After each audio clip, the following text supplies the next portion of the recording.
Praise the Lord. ഇന്നത്തെ നമ്മുടെ ചിന്താ വിഷയത്തിനായി യെരമ്യാ പ്രവചനത്തിന്റെ പുസ്തകം 9-ാം അധ്യായം 23-ാം വാക്യം വായിക്കാം. യഹോവ ഇപ്രകാരം അരുളിച്ചെയ്യുന്നു, ജ്ഞാനി തന്റെ ജ്ഞാനത്തിൽ പ്രശംസിക്കരുത്, ബലവാൻ തന്റെ ബലത്തിൽ പ്രശംസിക്കരുത്, ധനവാൻ തന്റെ ധനത്തിലും പ്രശംസിക്കരുത്. പ്രശംസിക്കുന്നവനോ യഹോവയായ ഞാൻ ഭൂമിയിൽ ദയയും ന്യായവും നീതിയും പ്രവർത്തിക്കുന്നു എന്നിങ്ങനെ എന്നെ ഗ്രഹിച്ചറിയുന്നതിൽ തന്നെ പ്രശംസിക്കട്ടെ, അതിലല്ലോ എനിക്ക് പ്രസാദമുള്ളത് എന്ന് യഹോവയുടെ അരുളപ്പാട്. വലിയ പ്രവാചകന്മാരിൽ പ്രധാനിയായ യിരെമ്യാവ്, വിലാപത്തിന്റെ പ്രവാചകനായി അറിയപ്പെടുന്ന യിരെമ്യാ പ്രവാചകനിലൂടെ ദൈവം നമ്മോട് പറയുകയാണ്, ലോകത്തിലുള്ള മനുഷ്യർ പലരും തന്റെ ധനത്തിൽ പ്രശംസിക്കുമ്പോൾ, തന്റെ ജ്ഞാനത്തിൽ പ്രശംസിക്കുമ്പോൾ, തന്റെ ആരോഗ്യത്തിൽ പ്രശംസിക്കുമ്പോൾ ദൈവം പറയുകയാണ്, എനിക്ക് നീ അങ്ങനെയൊക്കെ പ്രശംസിക്കുമ്പോൾ എനിക്ക് നിന്നിൽ പ്രസാദമില്ല, ഞാൻ നിന്നിൽ നിന്ന് അകന്നു പോവുകയാണ്.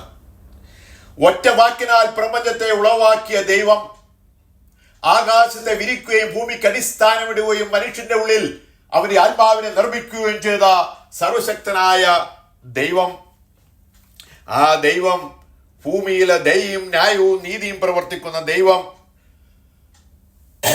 ആ ദൈവത്തെ ഗ്രഹിച്ചറിയുന്നതിൽ തന്നെ പ്രശംസിക്കുക. നമുക്ക് ലോകത്തിലെ ഏറ്റവും വലിയ അറിവ് എന്നുള്ളത് ദൈവത്തെ അറിയുക എന്നുള്ളതാണ്. ദൈവത്തെ നമ്മൾ വേണ്ടവണ്ണം നമ്മൾ അറിഞ്ഞാൽ, നമ്മുടെ സൃഷ്ടാവിനെ നമ്മൾ വേണ്ടവണ്ണം അറിഞ്ഞാൽ, അതാണ് ഏറ്റവും വലിയ അറിവ്. ആ അറിവിലാണ് നമ്മൾ പ്രശംസിക്കേണ്ടത്. അപ്പോസ്തലനായ പത്രോസും യോഹന്നാനും വിദ്യാഭ്യാസം കുറവുള്ള രണ്ട് ശിഷ്യന്മാരായിരുന്നു. യോഹന്നാൻ എഴുതിയ വെളിപാട് പുസ്തകത്തിൽ മുഴുവനായി വ്യാഖ്യാനിക്കുവാനോ അതിന്റെ അർത്ഥം മനസ്സിലാക്കുവാനോ ഇന്ന് ലോകത്തിലുള്ള ഒരു ജ്ഞാനിക്കും ഒരു ബുദ്ധിമാനും ഒരു ബലവാനും കഴിഞ്ഞിട്ടില്ല.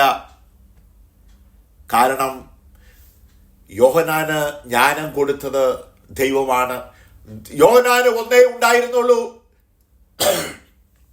അവൻ ദൈവത്തിൽ പ്രശംസിച്ചു, തന്റെ സൃഷ്ടാവിൽ പ്രശംസിച്ചു, തന്നെ ഉളവാക്കിയ ദൈവത്തിൽ പ്രശംസിച്ചു. അങ്ങനെ തന്നെ ഉളവാക്കിയ ദൈവത്തിൽ പ്രശംസിച്ചപ്പോൾ, തന്റെ ദൈവത്തെ താൻ ആരാധിച്ചപ്പോൾ, ദൈവത്തിന്റെ പറ്റിയുള്ള അറിവ് താൻ നേടിയപ്പോൾ, താൻ അറിവിൽ സമ്പൂർണനായി തീരുകയാണ്. ദൈവമക്കളെ, നമ്മുടെ ലോകയാത്രയില് ദൈവത്തെ പറ്റി നമ്മൾ അറിയുവാൻ നമുക്ക് ആഗ്രഹമുണ്ടോ? അവനെ പറ്റിയുള്ള അറിവ് നമ്മൾ കരസ്ഥമാക്കുന്നുണ്ടോ? അതാണ് ലോകത്തിലെ ഏറ്റവും വലിയ ജ്ഞാനം. ലോകപ്രകാരമുള്ള ജ്ഞാനമല്ല ഏറ്റവും വലിയ ജ്ഞാനം. ദൈവത്തെ പറ്റി അറിയുക, ദൈവത്തെ അറിയുക, ദൈവം നമ്മെ അറിയുക, നാം ദൈവത്തെ അറിയുക. നാം ദൈവത്തോട് അടുത്തു ചെല്ലുമ്പോൾ അവൻ നമ്മോട് അടുത്തു വരുന്ന ദൈവമാണ് നമ്മുടെ ദൈവം. അതുകൊണ്ടാണ് ജ്ഞാനിയായ ശലോമോൻ പറയുകയാണ്, സൂര്യന് കീഴെ ഞാൻ കണ്ടിട്ടുള്ള ഒരു കാര്യമുണ്ട്, വേഗതയുള്ള ഓട്ടത്തിലും വീരന്മാർ യുദ്ധത്തിലും നേടുന്നില്ല. നമുക്ക് വേഗതയുണ്ട് എന്ന് വെച്ച് ഹല്ലേലൂയ നമ്മൾ ഓട്ടത്തിൽ നേടുന്നില്ല. വീരമുണ്ട് എന്ന് വെച്ച് നമ്മൾ യുദ്ധത്തിൽ നമ്മൾ ജയിക്കുന്നില്ല. ജ്ഞാനിക്ക് ആഹാരവും വിവേക്ക് സമ്പത്തും സാമർഥ്യമുള്ളവർക്ക് പ്രീതിയും ലഭിക്കുന്നില്ല എന്ന് ജ്ഞാനിയായ ശലോമോൻ സഭാപ്രസംഗം എഴുതിയപ്പോൾ 9-ാം അധ്യായം 11-ാം വാക്യത്തിൽ എഴുതുകയാണ്, ഇതൊക്കെയും കാലവും ഗതിയും അത്രേ. ഇത് ഹല്ലേലൂയ നമ്മുടെ യുദ്ധത്തിൽ നമുക്ക് വിജയിക്കുന്നത് നമ്മുടെ ശക്തി കൊണ്ടല്ല, നമ്മുടെ ബലം കൊണ്ടല്ല, യഹോവയാണ് ജയം തരുന്നത് എന്ന് ജ്ഞാനിയായ ഈ ലോകപ്രകാരം നോക്കുമ്പോൾ ഈ ലോകത്തിൽ ഏറ്റവും വലിയ ജ്ഞാനിയായിരുന്ന ശലോമോൻ പറയുകയാണ്, ഞാൻ എന്റെ ജീവിതത്തിന്റെ അനുഭവത്തിൽ നിന്നുണ്ടല്ലോ, ഇസ്രായേലിന്റെ ഞാൻ 3-ാമത്തെ രാജാവാണ്. ശൗല് ദാവീദ് കഴിഞ്ഞ് ദാവീദിന്റെ മകനായ ശലോമോൻ പറയുകയാണ്, എന്റെ വീര്യം കൊണ്ടല്ല ഞാൻ യുദ്ധത്തിൽ ജയിച്ചത്, എന്റെ സാമർഥ്യം കൊണ്ടല്ല ഞാൻ യുദ്ധത്തിൽ ജയിച്ചത്, ദൈവം എന്നോട് കൂടെ ഉള്ളത് കൊണ്ടാണ് എനിക്ക് ഇതെല്ലാം കിട്ടിയത്. അതുകൊണ്ട് വീരന്മാർ പെട്ടുപോകും. യുദ്ധം യഹോവയ്ക്കുള്ളത്. Hallelujah, hallelujah. അങ്ങനെ പറയുകയാണ്. സൈന്യബഹുത്വ രാജാവ് ജയം പ്രാപിക്കുന്നില്ല. സൈന്യം വളരെ കൂടുതൽ ഉള്ളതുകൊണ്ട് രാജാവ്, ഹല്ലേലൂയ, രാജാവ് ജയം പ്രാപിക്കുന്നില്ല എന്ന് ദാവീദിന് മനസ്സിലാക്കുകയാണ്. ബലാധിക്യം കൊണ്ട് വീരൻ രക്ഷപ്പെടുന്നതില്ല. ജയത്തിന് കുതിര വ്യർത്ഥമാകുന്നു. നമുക്ക് കുതിര ഉണ്ട്, ആയുധങ്ങൾ ഉണ്ട് എന്ന് വിചാരിച്ച് നമുക്ക് ജയമുണ്ടായിക്കൊള്ളുന്നില്ല എന്ന് ദാവീദ് പറയുകയാണ്. തന്റെ ബലാധിക്യം കൊണ്ട് അത് വിടുവിക്കുന്നതുമില്ല. ക്രോധ ദിവസത്തിൽ സമ്പത്ത് ഉപകരിക്കുന്നില്ല. നീതിയോ മരണത്തിൽ നിന്ന് വിടുവിക്കുന്നു. ഞാൻ വളരെയധികം സമ്പത്ത് സമ്പാദിച്ചു എന്ന് വിചാരിച്ച് ഇരുന്നിട്ട് കാര്യമില്ല. അത് ക്രോധ ദിവസത്തിൽ, ദൈവത്തിന്റെ ക്രോധ ദിവസത്തിൽ അത് നമുക്ക് ഉപകരിക്കുന്നില്ല. നീതിയോ മരണത്തിൽ നിന്ന്. നാം നീതി പ്രവർത്തിക്കുന്നവരാണോ മരണത്തിന്റെ കെടിയിൽ നിന്ന് ദൈവം നമ്മെ വിടുവിക്കുന്ന ദൈവമാണ് എന്ന് ശലോമോൻ സദൃശ്യവാക്യം 11 അധ്യായം 4 വാക്യത്തിൽ ദൈവം നമ്മെ ഓർപ്പെടുത്തുകയാണ്. പ്രശംസിക്കൽ കർത്താവിൽ പ്രശംസിക്കട്ടെ എന്ന് എഴുതിയിരിക്കുന്ന പോലെ ആകട്ടെ. നമുക്ക് പ്രശംസിക്കുവാൻ, നമ്മൾ പ്രശംസിക്കണമെന്ന് നമുക്ക് ആഗ്രഹമുണ്ടെങ്കിൽ നമ്മൾ എന്ത് ചെയ്യണം? നമ്മൾ കർത്താവിലാണ് പ്രശംസിക്കേണ്ടത് എന്ന് 1 കൊരിന്ത്യർ 1 അധ്യായം 31 വാക്യത്തിൽ എഴുതിയിരിക്കുകയാണ്. കാരണം കർത്താവ് നമുക്ക് വേണ്ടി മരിച്ച് അടക്കപ്പെട്ട് ഉയർത്തെഴുന്നേറ്റ ഒരു ദൈവമാണ്. നമ്മളെ സ്വർഗത്തിൽ കൊണ്ടുപോകുന്നതിന് വേണ്ടി അവൻ മരിച്ചു, അവൻ അടക്കപ്പെട്ടു, അവൻ ഉയർത്തെഴുന്നേറ്റ് നമുക്ക് വേണ്ടി പക്ഷപാതം ചെയ്യുന്ന ഒരു ദൈവമാണ്. Hallelujah, hallelujah. അതുകൊണ്ടാണ് പ്രശംസിക്കുന്നവൻ കർത്താവിൽ പ്രശംസിക്കട്ടെ എന്ന് എഴുതിയിരിക്കുന്നത്. അപ്പോസ്തലനായ പൗലോസ് ഫിലിപ്പിയ ലേഖനം 3 അധ്യായം 8 വാക്യത്തിൽ ഹല്ലേലൂയ എഴുതുകയാണ്. എന്റെ കർത്താവായ യേശു ക്രിസ്തുവിനെ കുറിച്ചുള്ള പരിജ്ഞാനത്തിന്റെ ശ്രേഷ്ഠ നിമിത്തം ഞാൻ ഇപ്പോൾ എല്ലാം ഛേദമെന്ന് എണ്ണിയിരിക്കുന്നു. ഞാൻ ഈ ലോകത്തില്, ഞാൻ ഗമാലിയേലിന്റെ പാദപീഠത്തിലിരുന്ന് ന്യായപ്രമാണം സൂക്ഷ്മതയോടെ പഠിച്ചവനാണ്. ഞാൻ വളരെ സമ്പന്നനായിരുന്നു. ഹല്ലേലൂയ. പക്ഷേ എന്നെ ദൈവം സ്വർഗീയ മഹിമകളെ കൊണ്ടൊന്ന് കാണിച്ചു. ഞാൻ സ്വർഗത്തിൽ പോയി. ഹല്ലേലൂയ. വെള്ളസിംഹാസനത്തിൽ ഒരുത്തൻ ഇരിക്കുന്നത് ഞാൻ കണ്ടു. അവനെ ആരാധിക്കുന്ന 24 മൂപ്പന്മാർ അവിടെ കിരീടങ്ങളെ താഴ്വയിട്ട് ദൈവത്തെ ഹല്ലേലൂയ 2 കൊണ്ട് പാദം മൂടി, 2 കൊണ്ട് പറന്ന്, ഹല്ലേലൂയ 2 കൊണ്ട് ഹല്ലേലൂയ പാടി ദൈവത്തെ സ്തുതിക്കുന്ന സാരാപ്പുകളെ ഞാൻ പറന്നുകൊണ്ട് ദൈവത്തെ സ്തുതിക്കുന്ന സാരാപ്പുകളെ ഞാൻ കണ്ടു. ഹല്ലേലൂയ. ആ ദൈവത്തിലുള്ള ആരാധന ഞാൻ കണ്ടിട്ട് തിരിച്ചു വന്നിട്ട് ഞാൻ പറയുകയാണ്, ഹല്ലേലൂയ, ഈ ലോകത്തിലുള്ളതെല്ലാം ഇപ്പോഴോ യേശു ക്രിസ്തുവിനെ കുറിച്ചുള്ള പരിജ്ഞാനത്തിന്റെ ശ്രേഷ്ഠ നിമിത്തം ഞാൻ ഇപ്പോഴെല്ലാം ഛേദമെന്ന് എണ്ണുകയാണ്. എനിക്ക് ദൈവത്തെ പറ്റിയുള്ള അറിവ് കിട്ടിയപ്പോൾ, യേശുവിനെ പറ്റിയുള്ള അറിവ് കിട്ടിയപ്പോൾ ഈ ലോകത്തിലുള്ളതെല്ലാം ഞാൻ ചപ്പെന്നും ചവറെന്നും എണ്ണുകയാണ്. ഛേദം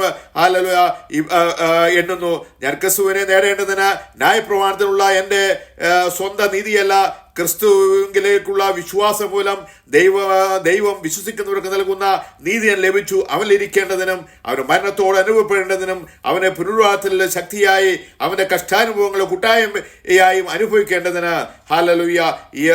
ഇങ്ങനെ വല്യവതേനെയും ഈ മരിച്ചവരുടെ ഇടയിൽ നിന്ന് ഹല്ലേലൂയ ഇവിടെ നിന്ന് എനിക്ക് ഈ ശരീരം വിട്ട് യേശുവിനോട് കൂടെ ചേരണമെന്ന ആഗ്രഹം പൗലോസിന്റെ ജീവിതത്തിൽ വരികയാണ്. അതുകൊണ്ട് കർത്താവായ യേശുവിന്റെ പരിജ്ഞാന ശ്രേഷ്ഠ നിമിത്തം ഞാൻ എല്ലാം ചേരുമെന്ന് എണ്ണുകയാണ്. അപ്പോൾ ദൈവത്തെ പറ്റി, യേശുവിനെ പറ്റിയുള്ള നമുക്കൊരു പരിജ്ഞാനം, നമുക്ക് അറിവ്, ആ അറിവ് കിട്ടുമ്പോൾ ആ അറിവാണ് ലോകത്തിലെ ഏറ്റവും വലിയ അറിവ്. ദൈവത്തെ പറ്റിയുള്ള അറിവ്, ദൈവം ആരാണെന്ന് ഉള്ള അറിവ്, ദൈവം നമ്മെ സൃഷ്ടിച്ചവനാണെന്നുള്ള അറിവ്, ആ അറിവ് നമുക്ക് കിട്ടുമ്പോൾ അതാണ് ലോകത്തിലെ ഏറ്റവും വലിയ അറിവ്. ഈ ലോകത്തിലെ ജ്ഞാനമല്ല.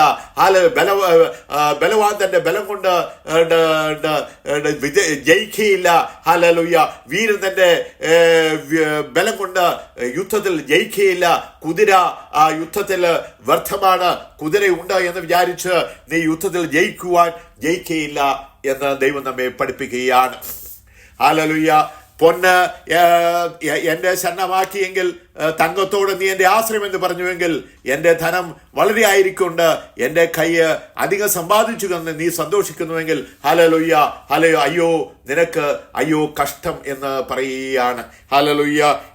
യോബിന്റെ ലേഖനത്തില് യോബ് പറയുകയാണ് പൊന്ന് എന്നെ ശരണമാക്കിയെങ്കിൽ, നീ പൊന്നുണ്ടല്ലോ, ഈ പൊന്ന് നീ ശരണമാക്കിയെങ്കിൽ ഹല്ലേലൂയ തങ്കത്തോട് നീ എൻ്റെ ആശ്രയമെന്ന് പറഞ്ഞു എങ്കിൽ ഹല്ലേലൂയ ഇതൊന്നും നിന്റെ ജീവിതത്തിൽ നിനക്ക് അത് ഉപകരിക്കയില്ല എന്ന് യോബ് തന്റെ ജീവിത അനുഭവത്തിൽ നിന്ന് ഹല്ലേലൂയ പറയുകയാണ്.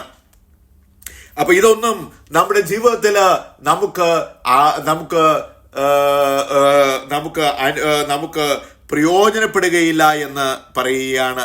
ഹല്ലേലൂയ. പൊന്നും ധനവും സമ്പാദിച്ചുകൊണ്ട് നമ്മുടെ ജീവിതത്തിൽ അത് നമുക്ക് പ്രയോജനപ്പെട്ടു എന്ന് വരില്ല. തങ്ങളുടെ സമ്പത്തിൽ ആശ്രയിക്കുകയും ധനസമ്പത്തിൽ പ്രശംസിക്കുകയും ചെയ്യുന്നു. ഹല്ലേലൂയ. ധനവാൻ തന്റെ സമ്പത്തിൽ ആശ്രയിക്കുകയും ധനസമ്പത്തിൽ പ്രശംസിക്കുകയും ചെയ്യുന്നു എന്ന് പറയുകയാണ്. പൂർണ്ണഹൃദയത്തിൽ യഹോവയിൽ ആശ്രയിക്കുക, സ്വന്തം വേഗത്തിൽ ഊന്നരുത്. അതുകൊണ്ടാണ് പറയുന്നത് പൂർണ്ണ ഹൃദയത്തിൽ നമ്മൾ എന്ത് ചെയ്യണം? യഹോവയിൽ ആശ്രയിക്കണം, സ്വന്തം വേഗത്തിൽ നമ്മൾ ഊന്നരുത്. അങ്ങനെ നമ്മൾ സ്വന്തം വേഗത്തിൽ നമ്മൾ ഒരിക്കലും ഊന്നരുത്. നമ്മൾ സ്വയമേ നമ്മൾ പ്രശംസിക്കരുത്. നമ്മൾ പ്രശംസിക്കുമ്പോൾ ദൈവത്തിൽ എൻ്റെ യേശുവിനെ പറ്റിയുള്ള അറിവ്, അതാണ് നമ്മുടെ ജീവിതത്തിൽ ഏറ്റവും വലിയ അറിവ്. ദൈവത്തെ പറ്റിയുള്ള അറിവ്, ദൈവത്തെ അറിയുക, അതാണ് ഏറ്റവും വലിയ അറിവ്. നമുക്ക് നമ്മുടെ കുറിവാക്യത്തിലേക്ക് വരാം. യെരമ്യാ പുസ്തകം 9-ാം അധ്യായം 23-ാം വാക്യം. ഹല്ലേലൂയ. കണ്ണുനീരിന്റെ അപ്പോസ്തലൻ, ഹല്ലേലൂയ, പ്രവാചകനാണ് യിരെമ്യാവ്. വിലാപത്തിന്റെ പ്രവാചകനാണ്. ഇസ്രായേൽ ജനത്തിന്റെ അവസ്ഥ കണ്ട് വിലപിക്കുന്ന ആ പ്രവാചകൻ അവൻ പറയുകയാണ്, ജ്ഞാനി ജ്ഞാനത്തിൽ പ്രശംസിക്കരുത്, ബലവാൻ തന്റെ ബലത്തിൽ പ്രശംസിക്കരുത്, ധനവാൻ തന്റെ ധനത്തിലും പ്രശംസിക്കരുത്. ഹല്ലേലൂയ. നമ്മൾ പ്രശംസിക്കുന്നത് യഹോവയിലാണ് പ്രശംസിക്കേണ്ടത്. യഹോവയെ പറ്റിയുള്ള അറിവ്, ആ അറിവാണ് ലോകത്തിലെ നമുക്ക് ഏറ്റവും വലിയ അറിവ്. ആ അറിവ് നമുക്കുണ്ടെങ്കിൽ നമുക്ക് എല്ലാം ഉണ്ട്. ദൈവം നമുക്കില്ലെങ്കിൽ നമുക്കൊന്നുമില്ല എന്ന് യെരമ്യാവ് നമ്മെ ഓർപ്പെടുത്തുകയാണ്. ദൈവത്തെ പറ്റിയുള്ള അറിവ്, അതാണ് ഏറ്റവും വലിയ അറിവ്. ആ അറിവ് നേടുന്നവനാണ് ഈ ലോകത്തിലെ ഏറ്റവും വലിയ ജ്ഞാനി. ഹല്ലേലൂയ. ദൈവത്തിൽ പ്രശംസിക്കുക. എന്റെ ദൈവത്തിൽ മാത്രമാണ് പ്രശംസിക്കേണ്ടത്, മനുഷ്യരിൽ പ്രശംസിക്കരുത്. ഹല്ലേലൂയ. യഹോവയിൽ ആശ്രയിക്കുക, മനുഷ്യരിൽ ആശ്രയിക്കരുത്, ധനത്തിൽ ആശ്രയിക്കരുത്, ഹല്ലേലൂയ, ബലത്തിൽ ആശ്രയിക്കരുത് എന്ന് നമ്മെ ഓർപ്പെടുത്തുകയാണ്. ഈ വചനത്താൽ പിതാവിന്റെയും പുത്രന്റെയും പരിശുദ്ധാത്മാവിന്റെ നാമത്താൽ ഞാൻ എല്ലാവരെയും അനുഗ്രഹിക്കുന്നു. ദൈവം അങ്ങനെ ചെയ്തിരിക്കുന്ന സ്തോത്രം. യേശുവിൻ നാമത്തിൽ ആമേൻ.